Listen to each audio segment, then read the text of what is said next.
The Headlines kami lanjutkan kembali setelah SBY bertemu Jokowi, tampaknya parlemen juga Januari akan berjalan lebih lancar, Bang Don. Ya, mestinya sih harus berjalan lebih lancar, karena kalau tidak ya publik juga akan kehilangan kepercayaan pada dan agenda sudah penuh begitu DPR, ya. Dan agenda sudah penuh, dan coba bayangkan, menurut saya mereka akan bertemu lalu kemudian loloskan pilkada langsung. Dan itu berarti kembali kepada aspirasi rakyat. 82% rakyat dari berbagai survei, seperti kata Pak Ahy tadi, mengeritik rekomendasi Munas Golkar di Bali yang kembalikan itu ke pilkada tidak langsung. Bahkan survei Kompas, 76% pemilih KMP menyetujui pilkada langsung. Coba bayangkan. Mereka harus menyelesaikan ini segera, seperti MD3 kemarin, itu bagus. Ya. Saya sedang berpikir-pikir kenapa kemudian ya DPD itu merekomendasikan pilkada tidak langsung. Lebih karena merasa kekuatan KMP akan membuat banyak kader Golkar akan menjadi bupati, kepala daerah? Ya, itu pertimbangan praktisnya begitu ya. Dan itu disuarakan di dalam pemandangan umum, dan tentu itu harus ditampung oleh DPP pada waktu itu. Tapi saya kira Pak pimpinan kita di DPP sudah melakukan dialog dengan mereka, dan ketika kita berbalik opini untuk menggeser opini itu untuk mulai mendukung. Tidak berbalik ya ini Pak Ahy, menggeser ya. Menggeser opini itu. Jadi tidak menggeser opini itu. Sekali kata politiknya Pak Ahy. Antara lain karena aspirasi rakyat yang lebih besar itu menghendaki demikian. Saya kira mereka bisa mengerti. Sudah dikomunikasikan ke bawah sudah. Di DPD, jadi tidak ada masalah. Itu kemudian makanya pertemuan Pak SBY, jadi Pak krusial Prabowo, pertama dan krusial kedua yang mestinya bisa diselesaikan ya Pak Syarif ya. Ya alhamdulillah bisa terselesaikan, semua terselesaikan. Alhamdulillah, ya itu yang kita harapkan, karena kebersamaan kan bagus kalau para elit partai politik ini bersatu di dalam satu permasalahan yang pada hakikatnya adalah untuk kepentingan rakyat, kan bagus. Ya.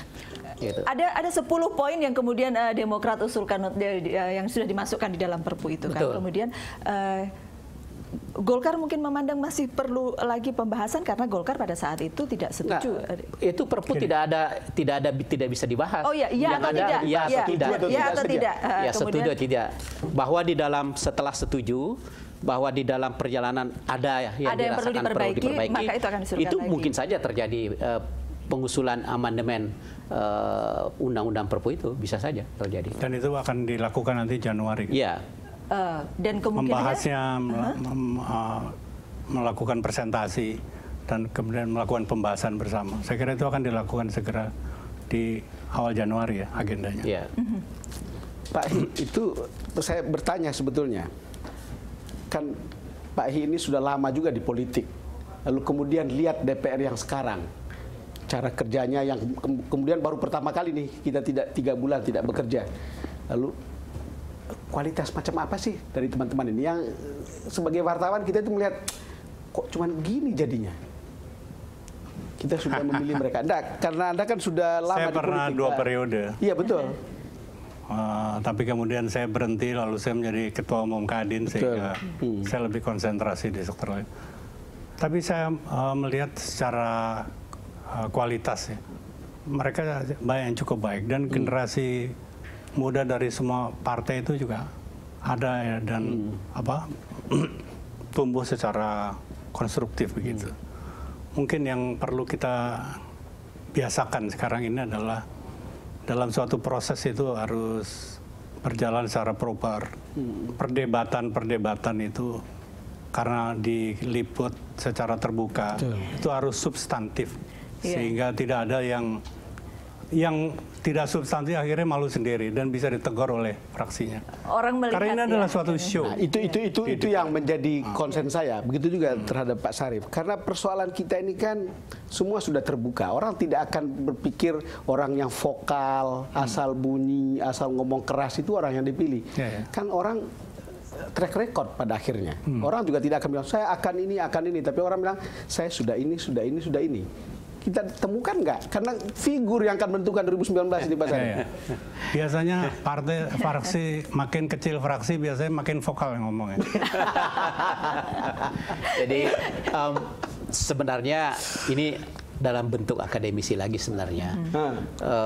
Biasanya pertanyaan itu kan juga menggambarkan kualitas daripada yang bertanya. Biasanya kan begitu. Karena pertanyaan yang bagus itu akan menimbulkan jawaban yang bagus juga. Biasanya begitu. Secara umum, istilah kita di broadcast itu good questions always give good answers. Jadi secara makro bisa kita lihat bahwa terdapat peningkatan kualitas, ya, peningkatan kualitas. Tetapi dinamika politik memang yang sedikit lebih hangat, ya, sehingga menimbulkan menimbulkan perbedaan itu agak lebih berjarak.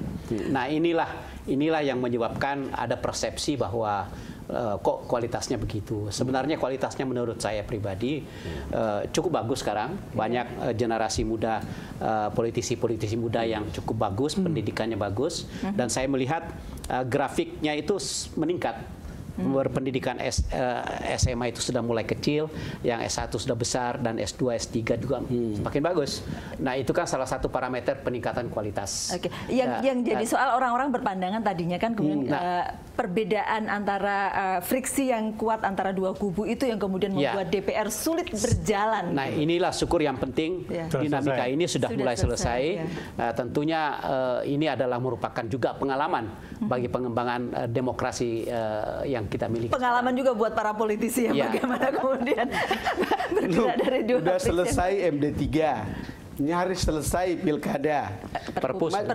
Tapi masih ada satu lagi, Pak E, interpelasi. Ya, saya pikir interpelasi itu memang sudah diatur. Itu bukan perbedaan. Itu tahu. adalah hal yang biasa karena dalam Undang-Undang Dasar 45 sudah juga secara eksplisit menyatakan interpelasi adalah merupakan hak daripada anggota DPR, hak DPR. Hak DPR. Ya. Di situ ada lagi satu haknya, hak menyatakan pendapat, hak menyatakan pendapat, dan sebelumnya ada hak untuk bertanya. Itu yang mau disampaikan oleh Demokrat. Ya, hak bertanya itu juga hampir sama dengan hak interpelasi, ya, tapi sedikit berbeda, kualitasnya berbeda. Ya, kalau hak bertanya itu hanya sekedar bertanya, kalau interpelasi ini juga bisa bisa hak bertanya, kemudian kalau tidak puas menuju kepada hak angket. Kalau hak menyatakan bertanya itu kalau tidak puas menuju ke interpelasi. Jadi Partai Demokrat mulai dari jenjang awal. Tapi tidak menuju impeachment. Ya, kami tidak ada. D3 kan sudah Partai Demokrat tidak pernah memikirkan impeachment. Interpelasi yang dalam konteks yang dimaksud Pak Don, saya kira tidak akan memberikan dampak yang negatif. Tidak akan sejauh itu. Apalagi interpelasi ini kan mengenai policy pemerintah melakukan kenaikan BBM. Dari dampak yang timbul, reaksi masyarakat yang relatif cukup tenang dan stabil, saya kira pemerintah tinggal menjelaskan saja roadmap selanjutnya dari penggunaan dana misalnya yang nanti akan digunakan dari pengalian subsidi ini. Ya, jadi ada interpelasi itu saya kira dijalankan saja dan malahan akan memberikan kredibilitas gitu kepada kedua-duanya. Bagus buat pemerintah juga bagus. Kita bukan soal menyetujui atau tidak, Pak. Sebagai wartawan kita butuh argumennya. Bagus. Kita butuh kualitas pertanyaannya sehingga kita merasa kalau kita sampaikan ke publik itu merasa terdidik. Itu aja sebetulnya. Jangan asal teriak karena kemarin kan akhirnya orang jungkir balikin meja. Jadi kembali lagi interpelasi dan hak bertanya ini sebenarnya bagus juga buat pemerintah. Betul. Kasus menyangkut masalah BBM ini karena ini kesempatan bagi pemerintah untuk menjelaskan, ya kan, supaya rakyat itu tahu. Jadi penjelasan ini dibutuhkan oleh rakyat, ya kan, penjelasan ini dibutuhkan rakyat dan juga oleh para politisi sehingga akan menguntungkan. Jadi saya membayangkan di sesudah ini Januari nanti masyarakat akan juga mendapatkan pembelajaran dari. Menurut saya dinamikanya akan lebih bagus.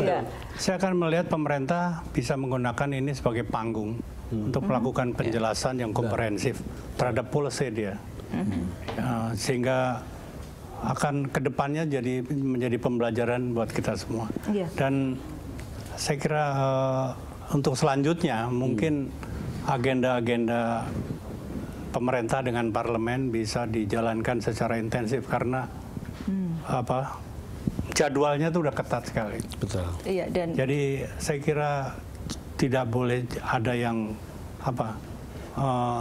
takut menggunakan haknya itu bisa menuju ke ada hal-hal yang negatif. Saya lebih kira sama konstruktif sekali gitu nggak. ya mungkin Lebih ya. Akan Iya. seperti itu. Karena Kita faktanya lebih- memang demikian sekarang. Keadaan baik. Kalau ada masalah-masalah yang ditanyakan adalah bagaimana pertumbuhan ekonomi kita yang sedang menurun, itu kan bisa dijawab semua oleh para ekonom. Oke. Dan yang menarik tentu ya, pada saat itu betul, argumen pemerintah itu bisa disampaikan. Ya. Toh kalau misalnya, seperti Pak Ahi tadi benar, tone reaksi terhadap kenaikan harga BBM itu sebetulnya tidak melengking. Itu lebih, tone-nya lebih datar. Dan menurut saya akan lebih sehat kalau itu ditanyakan di DPR untuk kemudian publik dapat penjelasannya. Karena ketika mengumumkannya, rata-rata Pak Presiden sendiri tidak menjelaskan secara panjang lebar. Kan? Ya, itu hanya mengumumkan Dan kenaikan. memang tentang kebijakan BBM ini ada juga yang perlu di DPR itu meminta penjelasan juga perlu. Karena efisiensi yang dilakukan oleh pemerintah akibat daripada menaikkan harga BBM itu buat apa juga? dipakai buat apa? Iya, itu dan juga uang itu tidak bisa serta-merta untuk dipakai seenaknya saja. Harus harus melapor, harus menyampaikan kepada DPR persetujuan DPR. Kalau itu tidak disetujui oleh DPR dan dilakukan, itu akan melanggar undang-undang. Dengan DPR yang sudah mulai bekerja Januari, mungkin semuanya bisa jauh lebih lancar. Ya, kecuali tadi yang kita ragu tadi kan, kalau Pak Ahi belum menyelesaikan urusan dalam rumah tangganya sendiri, Urusan kalau dalam negeri P3 Pak Ahi belum menyelesaikan urusan rumah tangganya sendiri. Serahkan itu kepada kami, dan kami minta pemerintah bersikap adil, fair, objektif dalam memperlakukan kedua kelompok yang sedang bertikai ini. Kami punya pengalaman juga untuk menyelesaikan masalah ini. Jadi kalau dibiarkan menyelesaikan sendiri persoalan pasti selesai begitu ya Pak? Tapi memang ada ketentuan di Kumham bahwa dia harus dalam kurun waktu tertentu harus memberikan pengesahan. Salah satu ya. Tapi ada mahkamah partai. Iya. Pada akhirnya juga mungkin ada pengadilan. Jadi ada beberapa instansi yang bisa digunakan untuk penyelesaian selain secara sukarela kedua kubu bisa islah. Memang bisa islah. Iya, mestinya kan sebagai partai yang punya Lagi banyak pula politisi ini bukan dua-duanya sama-sama Golkar, Nung. Nggak ada Golkar Perjuangan, nggak ada Golkar Bali, nggak ada Golkar Jakarta. Dua-duanya Golkar. Oke, kita akan lanjutkan sesaat lagi, Bapak-bapak. Kami akan kembali selepas jeda berikut.